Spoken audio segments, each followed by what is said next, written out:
Good morning, Kelly Miller. Welcome to week 5 of distance learning. We're going to be talking a lot about natural selection and evolution, but before I start to unpack that, we're just going to have you take a look at this.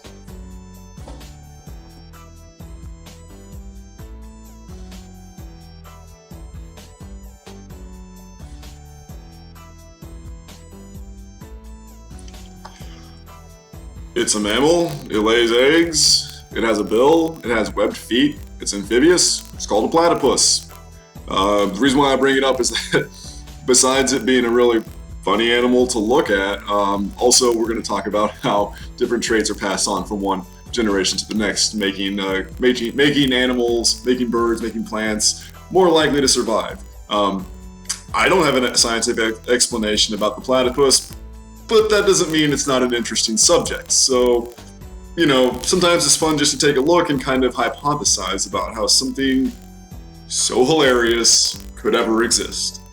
Anyway, that's the last bit on the platypus. Let's go ahead and dive into today's slides so we can get through this lesson. All right, everyone. So, like I said, we're going to be talking about natural selection today, which means that we're going to talk about how animals pick up and pass along different traits to help them survive. And it's kind of cool because some of them pick up and pass along these traits because of things that happen in nature. Some of them actually end up being better at surviving because of influences. So let's go ahead and dive into a couple of these examples. We'll be talking about things in the sea, we'll be talking about things on land, we'll be talking about things that fly, big things, small things, variety of animals. All right. First one I want to talk about is the peppered moth. Right. So there are phenotypes means physical for a type of moth found in England. There's the black and the white speckled. All right. You can see there on the left you got your white, and on the right you've got your black. So before the Industrial Revolution, the white peppered moth had the largest population because they matched the light colored bark on trees. This meant that birds couldn't spot them and eat them, so they lived longer, right? So they were more likely to pass on their phenotype to the next generation, meaning there would be more white moths. However, when the Industrial Revolution happened, black soot, which covered all the white trees. This caused those white moths to actually stand out. Then the birds were able and eat them sooner than the black ones. At that point, the black moth population then grew rapidly because the birds were not naturally selecting them. If this progression were to continue for generations and generations, the gene may be completely eliminated from a species. In other words, the birds would cause all of the white moths to go extinct because of evolution. So there's a couple different ways that animals will evolve to ensure that they survive longer. One of them is called concealing coloration. And that's when an animal blends in with its background. You can see why frogs would be that shade of green if that plant were common in their area. You can also see that when you go into areas where there's a lot of snow, the animals will tend to be with their surroundings. This makes it easier for them to hide or for them to hunt.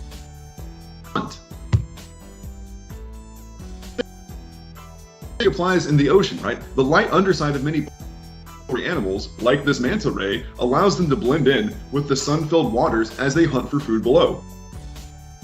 You can also see that there's a fish that blends in with its surrounding in the bottom left, and a fish that even has texture to simulate looking like coral reef and rock. Moving on, this applies in pretty much any type of environment, right? So even in like prairies, rabbits are that brown color to match the foliage, to match the plant life in that area. Same with toads matching with mud. Even deer and snakes have these coloration patterns to help them with natural selection. Again, more examples. We've got here are animals that have and textures to help them match the surface that they are living on.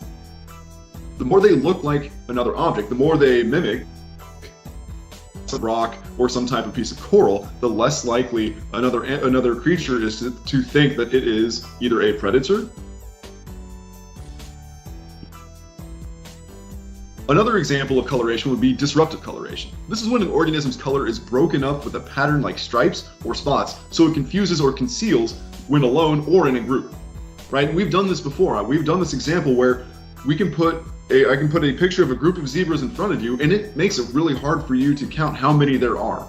The reason why this would help you survive is if you're a zebra and you blend in with everybody around you, it's going to be a lot harder for a predator to pick you out specifically. Stripes or spots also give the illusion of light and shadow and often confuse prey and predators' eyes alike. Now here's something kind of cool, guys. If you want to know if something is prey, that means it's going to be fed on, or going to that it does a lot of hunting, eyes. The front of their head, like these tigers and these cheetahs, those eyes are meant that it is a predator. It hunts. Eyes that are on the side of a head, like what you'll see on many birds, are actually mean they're prey. And the eyes on the side of the head gives them a wider range to see, so that it's easier for them to tell if they are being hunted.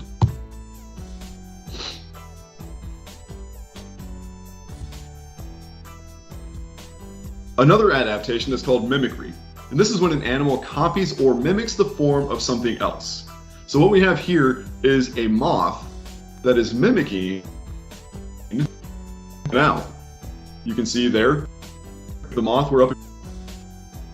It might look